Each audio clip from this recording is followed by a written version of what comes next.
25 जून 1975 यह दिन भारत के लोकतांत्रिक इतिहास में एक काले अध्याय के तौर पर दर्ज है।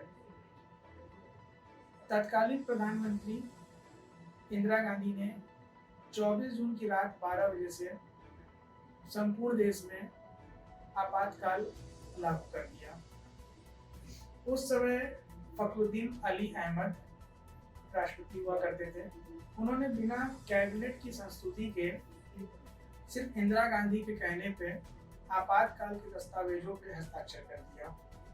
भारत का संविधान आर्टिकल 352 के तहत राष्ट्रपति को यह अधिकार देता है कि किन्हीं विशेष परिस्थितियों में वो आपातकाल की घोषणा कर सकते हैं। किंतु 1975 में जो आपातकाल इंदिरा गांधी ने भारत में लगाया था, उसके पीछे कोई इंटरनल सिक्योरिटी या कोई ऐसी आर्थिक समस्या देश में नहीं थी, बल्कि इंदिरा गांधी की स्वयं की महत्वाकांक्षा थी।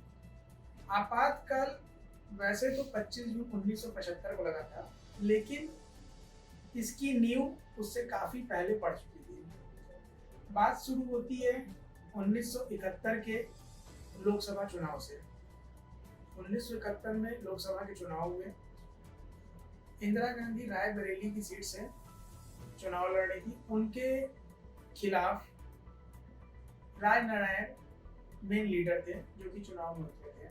उस चुनाव में राजनारायण हार गए और इंदिरा गांधी ने भारी बहुमत से चुनाव जीत लिया। लेकिन राजनारायण ने चुनाव में धांधली का आरोप लगाकर इलाहाबाद हाईकोर्ट में एक रिट दाखिल की कि इस चुनाव में इंदिरा गांधी ने सरकारी मशीनरी का दुरुपयोग किया है, जिसके कारण उन्होंने चुनाव परिणाम में फेरबदल किया है।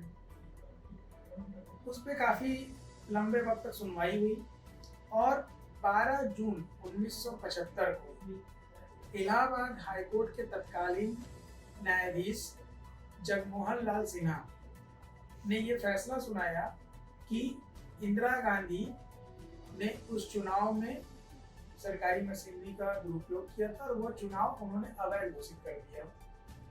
जिसके बाद उन्होंने इंदिरा गांधी को अगले 6 साल तक चुनाव लड़ने पर रोक लगा दी और इस फैसले से इंदिरा गांधी पे इस्तीफे का दबाव पड़ने लगा। लेकिन इंदिरा गांधी ने इस्तीफा नहीं दिया और वो मामले को लेकर सुप्रीम कोर्ट चली गई।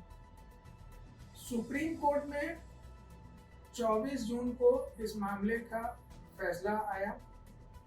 उसमें इंदिरा गांधी कुछ रियायत की गई कि जैसे कि वो संसद में जा सकती थी, अपने पद पे बने रह सकती थी, लेकिन वो किसी भी अध्यादेश जो संसद में पारित होते हैं उसमें वोटिंग करने के लिए एलिजिबल नहीं रह गई थी। जिसके बाद खुद उनकी कांग्रेस पार्टी में उनके खिलाफ सुर खड़े होने लगे। अब इंदिरा गांधी के कुछ मतलब कि करीबी मित्र, शुभचिंतक और राजनीतिक सलाहकार थे, जिसमें कि वेस्ट बंगाल के तत्कालीन मुख्यमंत्री सिद्धार्थ शंकर रे, आर.के. दमन, देवकांत बरुआ जो कि उस टाइम कांग्रेस के अध्यक्ष थे, और खुद उनके बेटे संजय गांधी थे। इन लोगों ने इंदिरा गांधी को ये सुझाव दिया कि वो इस्तीफा देने के बजाय देश में आंतरिक आपातकाल लागू कर दें, जिससे कि उनकी पोजीशन भारतीय राजनीति में और मजबूत हो और जो विरोधी दल या फिर जो भी मतलब कि ऐसे नेता थे जो कि इंदिरा गांधी के खिलाफ आवाज उठा रहे थे, या फिर कांग्रेस पार्टी के अंदर भी ऐसे कुछ नेता थे जिसमें कि चंद्रशेखर प्रमुख थे जो बाद में भारत के प्रधानमंत्री भी बने, तो उनके स्वर को दबाया जा सके। इंदिरा गांधी ने आनंद फानंद में अपने इन लोगों के साथ एक अपने आवास पे गुप्त मीटिंग की और फखरुद्दीन अली अहमद जो कि उस समय के तत्कालीन राष्ट्रपति से उनसे मिलने गई। इस मीटिंग में उनके साथ सिद्धार्थ शंकर रे भी थे, जो कि वेस्ट बंगाल के उस टाइम के चीफ मिनिस्टर थे। फखरुद्दीन अली अहमद को उन्होंने भरोसे में लिया और बिना अपने कैबिनेट में किसी को सूचना दिए, चाहे वो उस टाइम के तत्कालीन गृह मंत्री ब्रह्मानंद रेड्डी रहे हों या फिर कानून मंत्री एच.आर. गोखले, इन लोग को बिना सूचित किए उन्होंने आपातकाल के दस्तावेज पे फखरुद्दीन अली अहमद से हस्ताक्षर करवा दिए। जिसके बाद 24 जून की रात 12 बजे से इस देश में आपातकाल लागू हो गया। इसकी जानकारी खुद गृह मंत्री को 25 जून की सुबह 6 बजे कैबिनेट की मीटिंग हुई। उस समय जो खुफिया एजेंसी के प्रमुख थे या फिर जो गृह सचिव थे, उन तक को इसकी जानकारी नहीं थी कि देश में आपातकाल लागू हो चुका है। 24 जून को जयप्रकाश नारायण ने दिल्ली के रामलीला मैदान में एक रैली की थी हाई कोर्ट के फैसले को लेकर, जिसमें इंदिरा गांधी को अयोग्य घोषित किया गया था चुनाव लड़ने से। जयप्रकाश नारायण ने 24 जून को इंदिरा गांधी के खिलाफ नारा दिया था कि सिंहासन खाली करो कि जनता आती है। और उन्होंने उस समय एक बयान दिया था कि अगर पुलिस और आर्मी को कोई ऐसी चीजें लग रही है कि सरकार उनसे गलत काम कराए जो कि तर्क संगत नहीं है या फिर वो मतलब कि संविधान के खिलाफ है, तो वो उस आदेश को न माने और अपने विवेक से काम ले। इंदिरा गांधी ने इस बयान को बहुत सीरियसली लिया और उन्होंने अगले दिन आकाशवाणी में 8 बजे सवेरे उन्होंने जब वो जनता से उन्होंने संवाद किया तो उन्होंने इस बारे में बोला भी कि एक जना आर्मी और पुलिस को बगावत के लिए उकसा रहा है, इसलिए आपातकाल अति आवश्यक हो गया है देश में। इसके बाद आपातकाल जब लागू हो गया तो पावर सेंटर कैबिनेट से खिसक के पूरी तरह से संजय गांधी और उनके कुछ खास लोगों तक सीमित हो गया। देश को कोई मंत्रिमंडल की जगह गिने चुने 3-4 लोग चला रहे थे। सारे विपक्षी नेताओं को जेल में डाल दिया गया। 24 जून की रात को ही सारे प्रमुख अखबारों के दफ्तरों की लाइट काट दी गई ताकि अगले दिन मतलब कि अखबार न छप सके। हाई कोर्ट को आदेश जारी कर दिया कि कल से हाई कोर्ट के दरवाजे नहीं खुलेंगे। जब इसकी सूचना रात को सिद्धार्थ शंकर रे को मिली गृह सचिव के द्वारा, आर.के. गहन जी के द्वारा, तो वो भागे भागे इंदिरा गांधी के पास पहुंचे।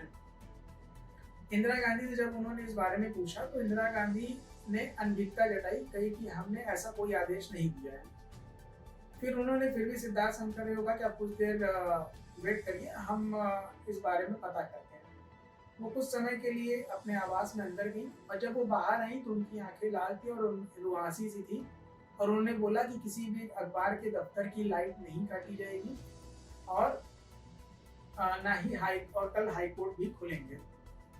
इससे एक बात साबित हो गई कि अब इंदिरा गांधी स्वयं सरकार में चला रही थी, बल्कि सरकार का नियंत्रण संजय गांधी के हाथों में जा रहा था और वो निर्णय ले रहे थे। इंदिरा गांधी सिर्फ एक चेहरा मात्र रह गई थी।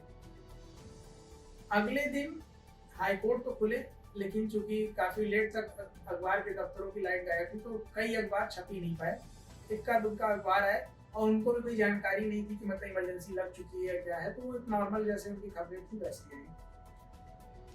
उसके बाद अगले 21 महीनों तक 25 जून 1975 से लेके 21 मार्च 1977 तक देश में आपातकाल लागू रहा, जिसमें सभी बड़े राजनीतिक दलों के सभी बड़े छोटे नेता जेल में घूस दिए गए।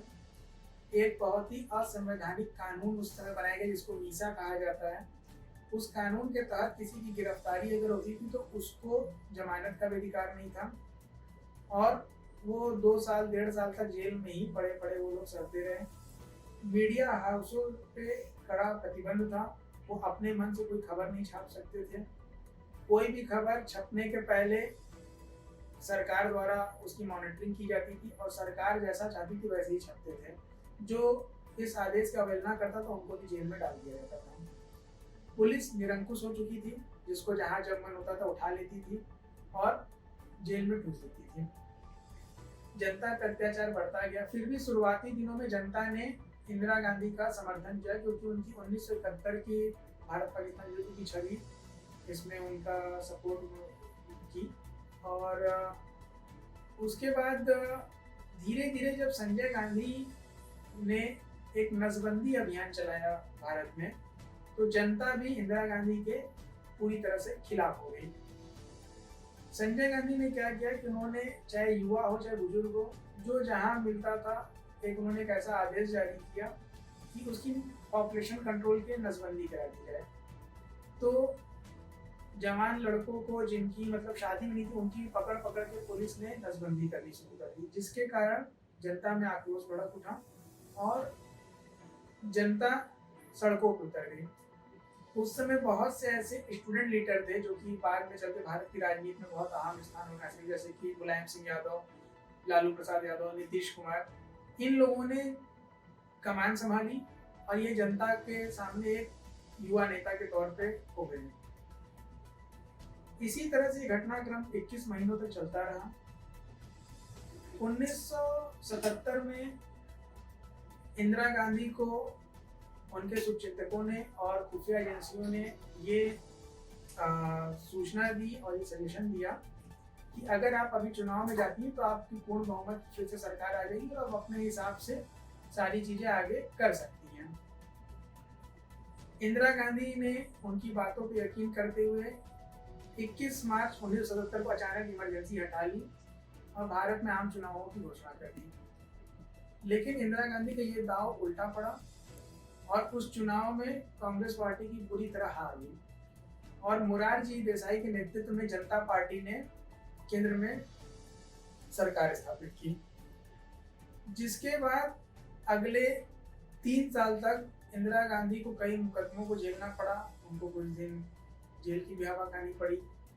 संजय गांधी का पूरा राजनीतिक करियर उसके बाद चौपट हो गया। बाद में संजय गांधी की रहस्यमयी मौत भी हो गई और इंदिरा गांधी का पूरा ताना बाना बिखर गया। वास्तव में 25 जून की घटनाओं की जड़ 12 जून 1975 थी।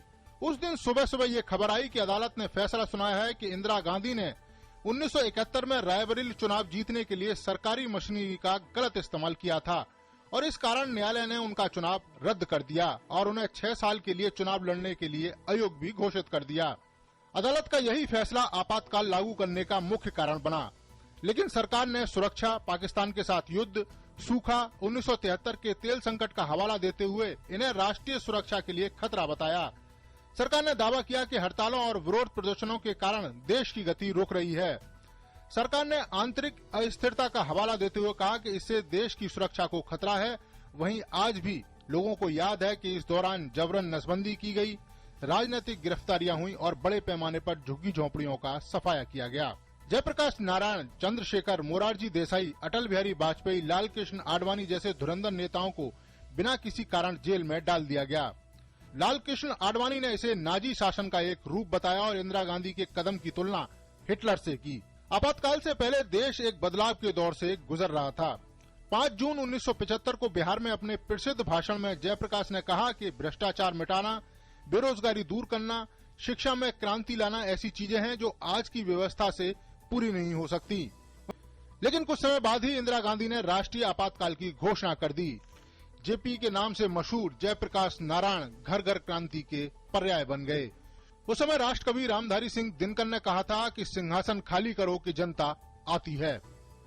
पूरे उत्तर भारत में कांग्रेस विरोधी लहर थी, लेकिन किसी को भी ये आभास नहीं था कि इंदिरा गांधी भी चुनाव हार सकती हैं।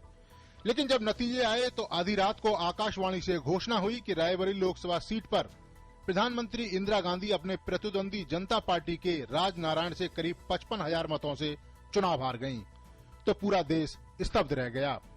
आपातकाल का दंश झेल रही देश की जनता के लिए यह व्यक्ति से ऊपर लोकतंत्र की जीत थी। इसके बाद 1970 मोरारजी देसाई के नेतृत्व में गैर कांग्रेसी सरकार बनी।